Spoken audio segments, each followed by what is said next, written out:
ये जो domestic liquidity है, इसके साथ एक हमेशा एक क्वेश्चन ये रेज़ किया जाता है नवनीत जी कि इसमें से ज़्यादातर पैसा आया कोविड के बाद। जैसा आपने खुद कहा 2016-17 में तो 4000 करोड़ की बुक हाँ, होती थी। हाँ, हाँ, अब उसके बाद वो 16-17 हज़ार करोड़ की एवरेज हुई कोविड के बाद और अब वो 28,000 करोड़ पर आ गया।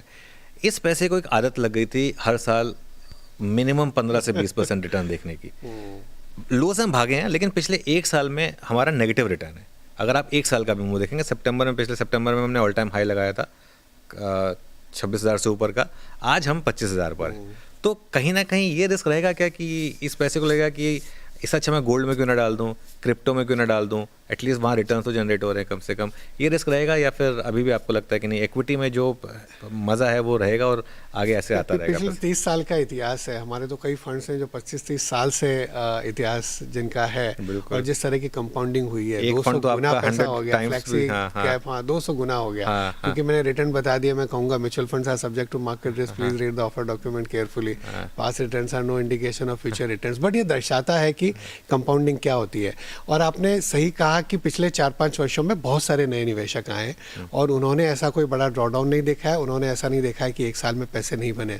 लेकिन आपने बहुत अच्छा सवाल पूछा, क्योंकि अगर आप लॉन्ग टर्म निवेशक हो, अगर आप लंबे समय के लिए लगा रहे हो, तो आपके लिए एक्चुअली अच्छा है। बिकॉज एसआईपी में जो आप अभी पैसा लगा रहे हैं, आपको यूनिट ज़्यादा आ रही है, और जितनी आप यूनिट्स एक्यूमुलेट करते जाएंगे उतना ही आपको फ़ायदा होगा।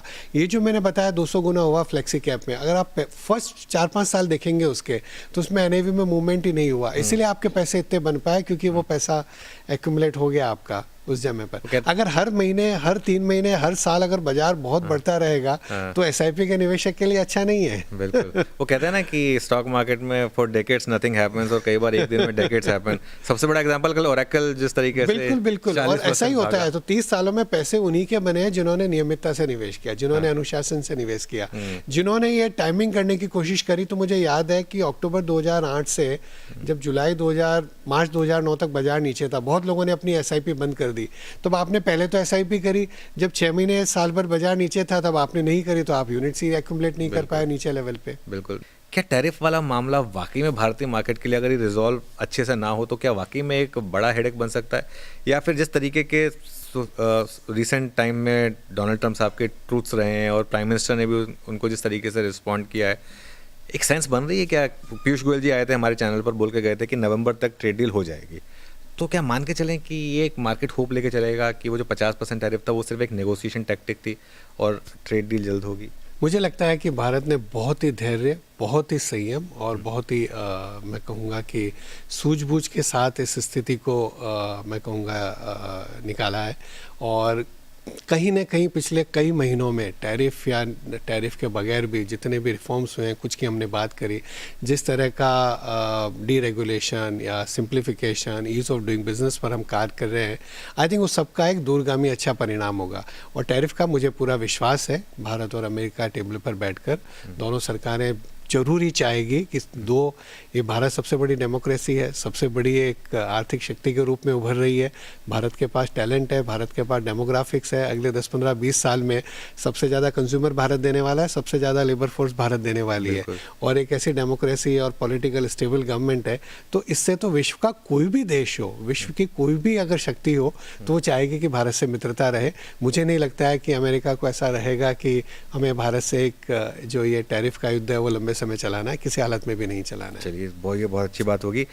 दूसरा जो बड़ा ट्रिगर रहा है पिछले कुछ दिनों में वो था जीएसटी का कट। एक्चुअली जीएसटी कट को मैं आइसोलेशन में नहीं देखता। मेरे ख्याल से जो सरकार ने शुरुआत की थी फरवरी में बजट में इनकम टैक्स कट के साथ, पर्सनल इनकम टैक्स कट के साथ, उसके बाद जिस तरह से लगातार आरबीआई ने रेट कट्स किए, उन सब का एक इम्पैक्ट देखने को मिला।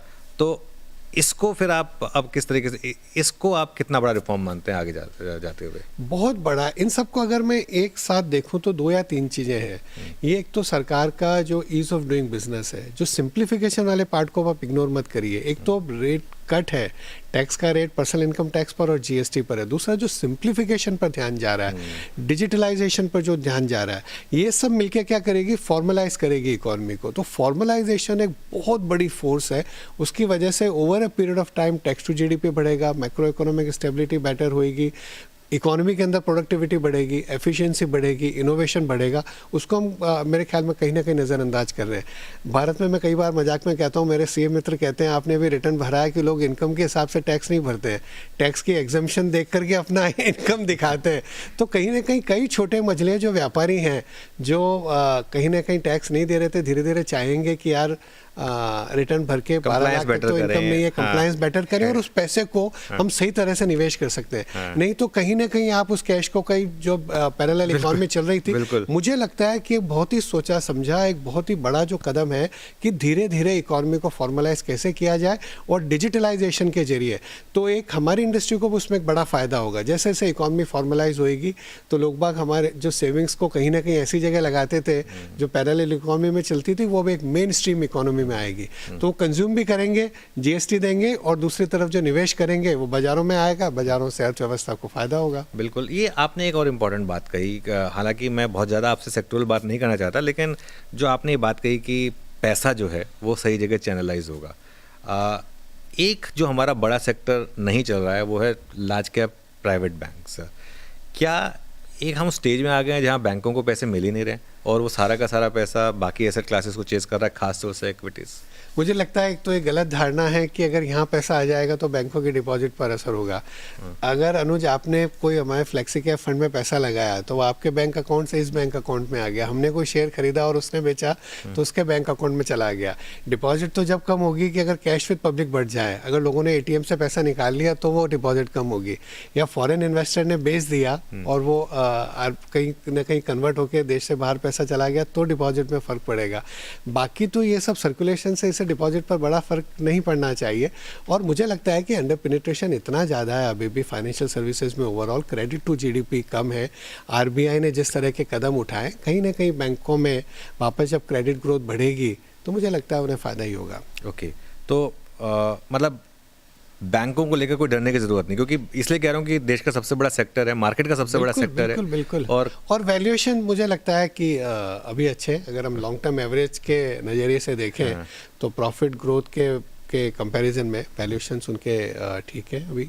ओके, तो इस समय अगर ऑब्वियसली आप थोड़ा सा, अब आप सीईओ की पोजीशन में पे हो तो वो सीआईओ वाला हैट शायद आप अब थोड़ा कम पहनते हैं, लेकिन नहीं, पर हमारे फंड मैनेजर से सुनते हैं तो फंड मैनेजर्स कहते हैं, जैसे आपने फाइनेंशियल्स की बात करी, चाहे बैंक्स हो या दूसरे कैपिटल मार्केट रिलेटेड सेक्टर्स वगैरह हैं जहाँ पर अगर धीरे धीरे सेविंग्स का एक बड़ा उधर जा रहा है हिस्सा, ओवरऑल कंजम्पशन में भी पिछले 3-4-5 सालों में सरकार का एक बड़ा ध्यान रहा था कि केपेक्स बढ़ाना है, तो उन्होंने इंफ्रास्ट्रक्चर बिल्डअप पर, चाहे रोड्स हो, रेलवेज हो, रिन्यूअल्स हो, पोर्ट्स हो, एयरपोर्ट्स हो, उन सब पर बहुत ध्यान दिया है। अभी मुझे लगता है कि सरकार को लग रहा है कि कंजम्पशन को भी किस तरह से लोगों के हाथ में और ज़्यादा पैसा छोड़कर, चाहे पर्सनल इनकम टैक्स के जरिए ब्याज की दरें काट के या जो हमने जीएसटी की बात करी, तो उसका एक कंजम्पशन पर फ़ायदा होगा। 2-3 साल से मॉनसून अच्छा है, ओवरऑल वाटर लेवल सब जगह पर अच्छे हैं, तो कहीं ना कहीं मुझे लगता है दोनों रूरल इकॉनमी और अर्बन इकॉनमी में उसका एक पॉजिटिव असर हमको देखने को मिलेगा।